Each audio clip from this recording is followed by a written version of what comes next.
Well, away from Australia, let's give you a look at the business news today. Brian Quinn joins me here in the studio. Brian, we're kicking off, of course, with ongoing pension reforms here in France. The government promising new compromises after day 37 of strikes. Long strike here, Rochelle. A long day of negotiations as well for Prime Minister Edouard Philippe and a host of union officials. The main sticking point between them is, of course, the pivot age that would raise the general retirement age from 62 up to 64. On Friday, the government released a paper showing their projected budget savings. The idea being those who retire early would lose 5% of their full pension each year before they turn 64. The government says that will bring 10 billion euros into pension coffers in 2025 and 12 billion in 2027. That's the date they've fixed for France's pension system to finally break out of deficit territory. That pivot age, though, has been a red line for unions. They have floated other ideas like tapping Social Security reserve funds or forcing high earners to raise their contributions. Prime Minister Philippe says the government remains committed to getting pension reform passed quickly, but that it will compromise. Here he is. I would say that tonight we made progress on the compromise that we hoped to obtain. So it was a useful day, but there's still work to be done. And tomorrow, in writing, I will send the trade unions and employers' organizations concrete proposals that would form the basis of this compromise. Well, next, U.S. plane maker Boeing has released some rather embarrassing internal communications around its troubled 737 MAX jet program. One exchange characterized the MAX as, quote, designed by clowns who are supervised by monkeys. The plane has been grounded worldwide since 2 deadly crashes last year. Those messages were handed over to U.S. lawmakers amid an ongoing investigation. They include open acknowledgement of design problems and mockery of government regulators. Shirley Zippon has the details. They've been called incredibly damning. The messages exchanged by Boeing employees over the 737 MAX airplane and its safety flaws point to the company's approach to the crisis. They show safety problems had been flagged long before the 2 crashes that killed 346 people. And the tone used is often disparaging. Would you put your family on a MAX simulator-trained aircraft? I wouldn't.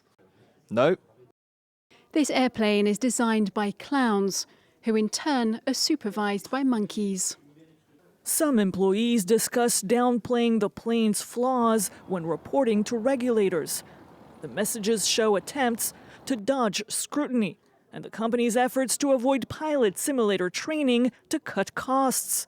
Boeing says it has released the documents to be transparent, adding that now it is confident that all of Boeing's MAX simulators are functioning effectively.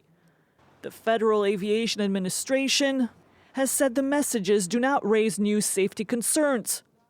While the tone and content of some of the language contained in the documents is disappointing, the FAA remains focused on following a thorough process for returning the Boeing 737 MAX to passenger service.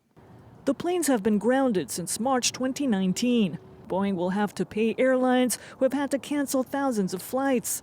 The company has decided to halt construction of the plane mid-January. It will also have to compensate victims' families. Boeing hopes that once the planes are allowed to fly again, it can start recovering from the crisis.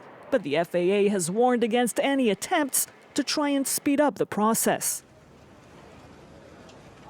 Well, Boeing shares are down around 1.3% as that news hits the markets. Here in the EU, indexes fell at the close as the U.S. slaps fresh sanctions on Iran. Markets had gained earlier on what looked like easing tensions between the two. London, Paris, and Frankfurt all down in the neighborhood of 0.1% at the close. U.S. indexes mixed on Friday as investors try to shake off a disappointing U.S. jobs report.